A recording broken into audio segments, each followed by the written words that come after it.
Ini adalah sebuah kisah tentang seorang pemuda soleh yang mendapat kiriman santet gara-gara menolak cinta seorang gadis. Begini kisah selengkapnya. Langit sore mulai memerah ketika Raka menutup pintu bengkel kecil milik ayahnya. Suara azan maghrib mulai terdengar dari surau kecil di ujung gang. Seperti biasa, ia menundukkan kepala sejenak, mendengarkan dengan tenang, tapi tak kunjung melangkah ke tempat wudhu. Ia memang bukan tipe yang lalai, tapi entah kenapa, maghrib selalu menjadi waktu yang membuatnya enggan keluar rumah. Baru saja hendak masuk ke rumah, suara pelan memanggilnya dari balik pagar kayu yang sudah lapuk. "Raka!" Ia menoleh. Sosok perempuan kurus berdiri di balik gerbang. Rambut panjangnya dibiarkan tergerai dan matanya menatap lurus, kosong namun menusuk. "Ayu?" Gadis itu mengangguk pelan. Ia adalah tetangganya. Tinggal 3 rumah dari kediaman Raka. Dikenal pendiam dan sering menyendiri. Orang-orang sering membicarakannya di warung, bilang dia aneh, terlalu tertutup, dan pernah beberapa kali kedapatan bicara sendiri di pemakaman lama. "Ada apa?" tanya Raka, mencoba sopan. Ayu menatapnya lama. "Aku suka sama kamu, Kak." Suasana mendadak sunyi. Bahkan suara azan yang tadi menggema seolah menghilang entah kemana. Raka menghela napas, mencoba tidak kaget, walau jantungnya berdetak lebih cepat. "Ayu, maaf, aku nggak bisa. Aku nggak pernah berpikir ke sana. Kita, ya tetangga aja, teman masa kecil." Wajah Ayu tidak berubah, hening. Matanya masih menatapnya dalam seolah sedang mengukur kedalaman jiwanya. "Jadi, kamu nolak aku?" tanyanya lirih. "Iya, aku minta maaf," jawab Raka lembut. "Aku nggak mau kasih harapan yang salah." Beberapa detik kemudian, Ayu hanya tersenyum. Senyum aneh, bukan senyum kecewa, tapi senyum seakan dia tahu sesuatu yang tidak diketahui Raka. Tanpa sepatah kata, dia berbalik dan pergi. Langkahnya ringan tapi seperti melayang. Raka berdiri di tempat, tidak bisa menjelaskan perasaan aneh yang menggelayut di dadanya. Udara terasa lebih dingin dari biasanya. Dan ketika ia membuka pintu rumah, aroma melati menyergap hidungnya, padahal ia tidak punya bunga di rumah. Sejak malam itu, hidup Raka tak pernah sama lagi. 3 hari berlalu sejak Raka menolak Ayu. Kehidupannya berjalan seperti biasa. Siang hari ia membantu di bengkel. Malamnya istirahat sambil sesekali menonton tayangan di YouTube sampai tertidur. Tapi sejak malam itu, ada sesuatu yang berubah. Kejanggalan pertama datang pada maghrib pertama setelah penolakan. Saat azan berkumandang, Raka tengah berada di kamar, mengganti baju setelah mandi. Tiba-tiba lampu kamar berkedip 3 kali, lalu mati. "Listrik mati lagi?" gumamnya, kesal. Tapi saat ia membuka pintu kamar, lampu di lorong menyala seperti biasa. Hanya lampu kamarnya yang mati. Saat ia melangkah keluar, terdengar suara pelan dari dalam kamar. Seperti desahan atau seseorang sedang berbisik pelan. Ia berhenti di depan pintu, menoleh dengan dahi berkerut. Tidak ada siapa-siapa di rumah. Orang tuanya sedang keluar kota menjenguk nenek. Siapa di sana? Tidak ada jawaban. Perlahan, ia melangkah kembali ke dalam kamar. Lampunya menyala sendiri. Dek. Sebuah bayangan melintas di cermin lemari. Cepat tapi jelas. Sosok perempuan. Rambut panjang. Gaun putih. Raka langsung berbalik. Tidak ada siapa-siapa. Tapi jantungnya berdegup kencang. Ia mencoba menenangkan diri. Sugesti aja. Capek kali gue. Tapi malam itu, Raka tidak bisa tidur nyenyak. Tubuhnya gelisah, keringat dingin membasahi leher meski kipas menyala. Ia bermimpi terjebak di dalam rumah kosong. Semua pintu terkunci dan dari langit-langit tergantung tubuh seorang perempuan. Matanya terbuka, menatap lurus ke arah Raka dan dari mulutnya menetes darah segar. Ketika Raka terbangun, napasnya memburu dan saat menoleh ke arah dinding, ia hampir memekik.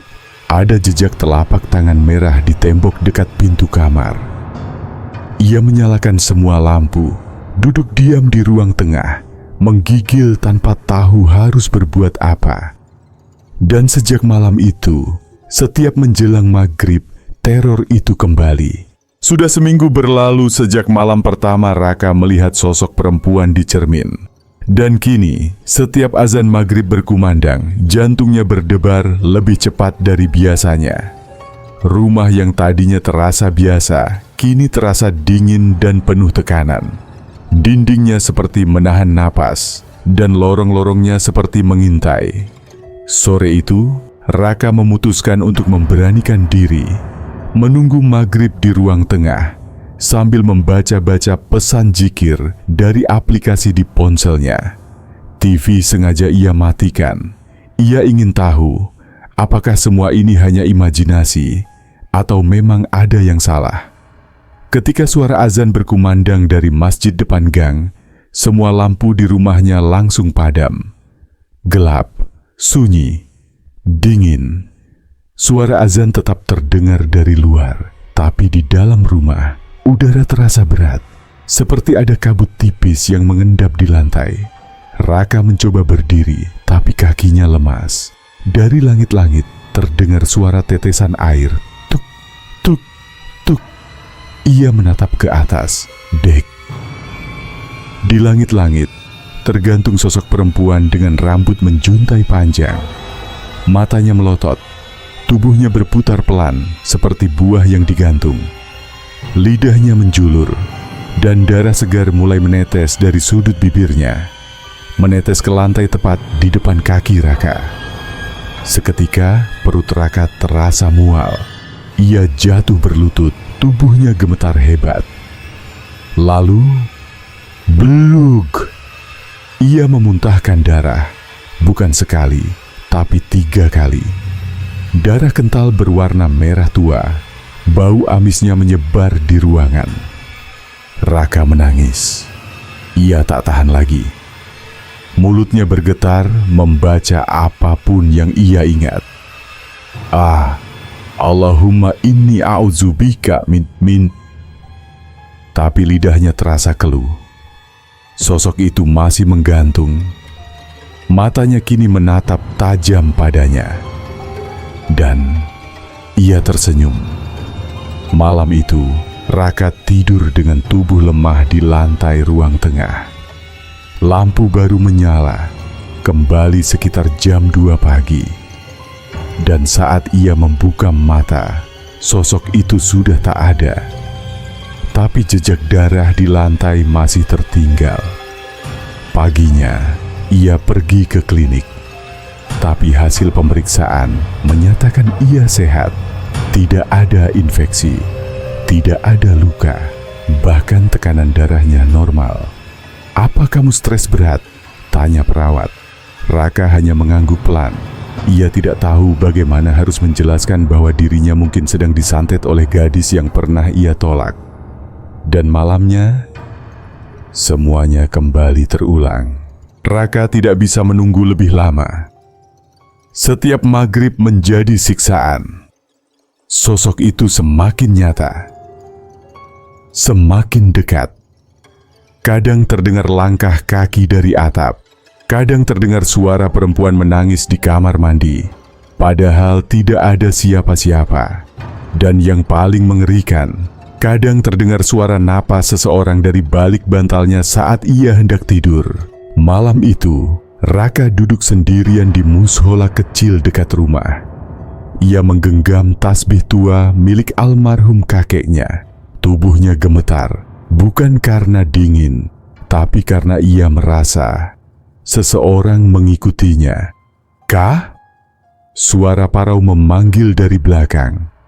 Raka menoleh dengan cepat, tapi tak ada siapa-siapa.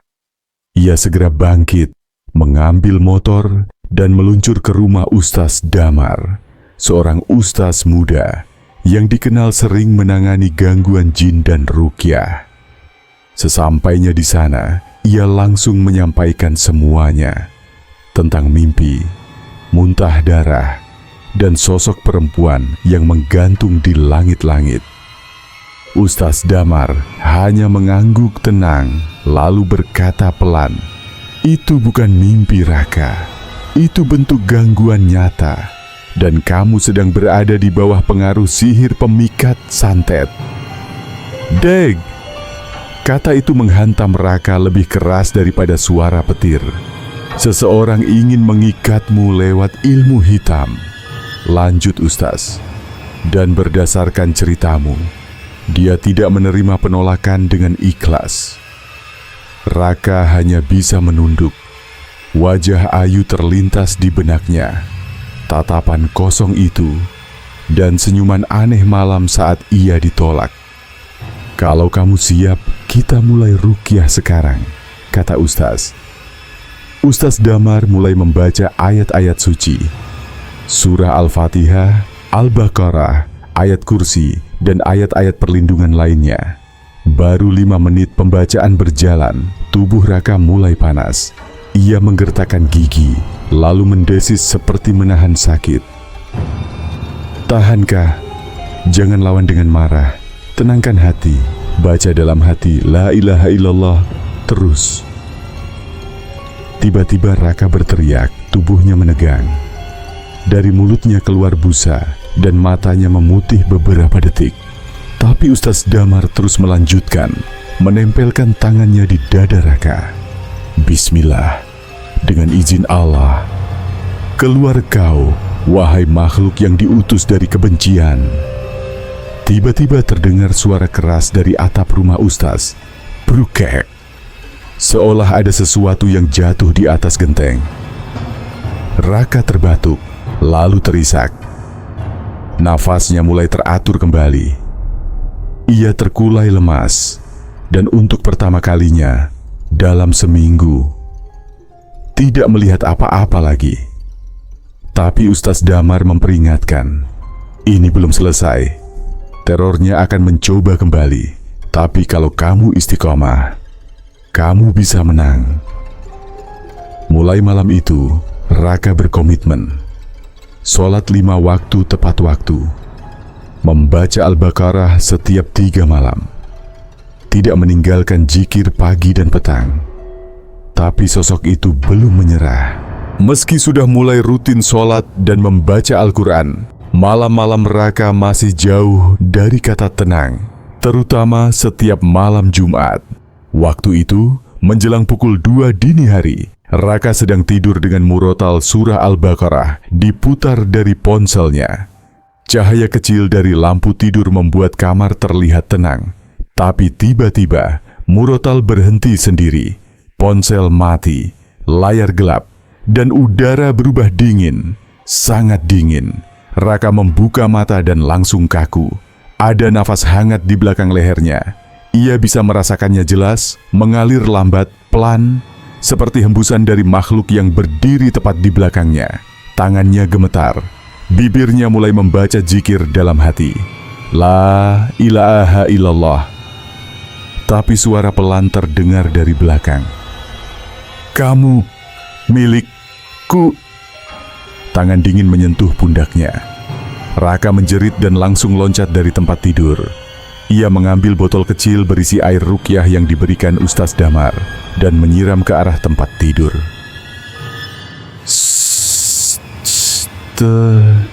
Suara seperti benda panas disiram air terdengar dari atas kasur.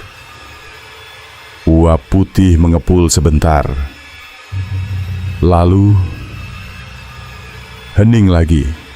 Besok paginya, Raka kembali menemui Ustaz Damar. "Dia belum menyerah," ujar sang Ustaz. "Sihirnya masih terikat karena kamu belum benar-benar memutusnya dari dalam hati." "Apa maksudnya, Ustaz?" "Masih ada rasa takut, masih ada trauma. Itu cukup jadi pintu bagi mereka untuk masuk." Sejak hari itu, Raka belajar lebih dalam tentang istiqomah. Bukan hanya membaca ayat-ayat, tapi juga menguatkan niat, melawan rasa takut, dan menyadari bahwa tidak ada yang lebih kuat dari Allah. Dan malam-malam selanjutnya mulai berbeda. Teror masih datang, tapi tidak lagi sekuat sebelumnya. Sosok itu kadang terlihat sekilas, kadang hanya lewat sebagai bayangan. Tapi tiap kali muncul, Raka tidak lagi menjerit.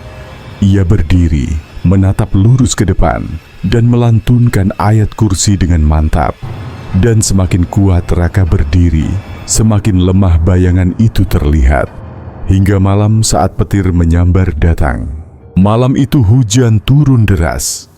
Langit dipenuhi kilatan petir yang menyambar tanpa ampun. Di dalam kamar, Raka duduk bersila. Al-Quran terbuka di pangkuannya. Sudah seminggu penuh, ia tidak melewatkan sholat 5 waktu. Zikir menjadi rutinitas, dan setiap malam ia memutar murotal surah Al-Baqarah sebelum tidur. Dan malam ini terasa berbeda. Tidak ada bisikan, tidak ada suara langkah, tidak ada jejak darah atau bayangan di cermin. Tapi dadanya justru terasa kosong, seperti badai besar yang menunggu meledak. Di tempat lain, di sebuah rumah tua yang temaram, Ayu duduk bersila di tengah lingkaran lilin, dengan rambut kusut menjuntai dan mata kosong. Di hadapannya, sebuah boneka kecil tertusuk puluhan jarum, dengan nama Raka ditulis di kertas lusuh dan dibakar setengah. Suara petir menyambar keras. Ayu mendongak. Bibirnya tersenyum kecil. Tapi senyum itu berubah saat api dari lilin tiba-tiba padam satu persatu. Angin menderu masuk dari jendela, membawa suara menggelegar dari langit. Cukup. Suara itu berat, dalam, bukan dari dunia ini. Ayu mulai panik. Ia mencoba membaca mantra yang dihafalnya, tapi suaranya gemetar. Lidahnya berat. Di rumah Raka, tepat saat ia menutup mushaf dan berdiri untuk sholat witir, petir menyambar keras ke arah barat daya, arah rumah Ayu. Dor. Kilatan cahayanya membuat seluruh rumah Raka terang seketika. Dan saat itu juga, Raka merasa sesuatu hilang dari dadanya, seperti beban berat yang selama ini menempel, terlepas. Esok harinya, warga digegerkan oleh kabar mengejutkan. Ayu ditemukan tewas tersambar petir.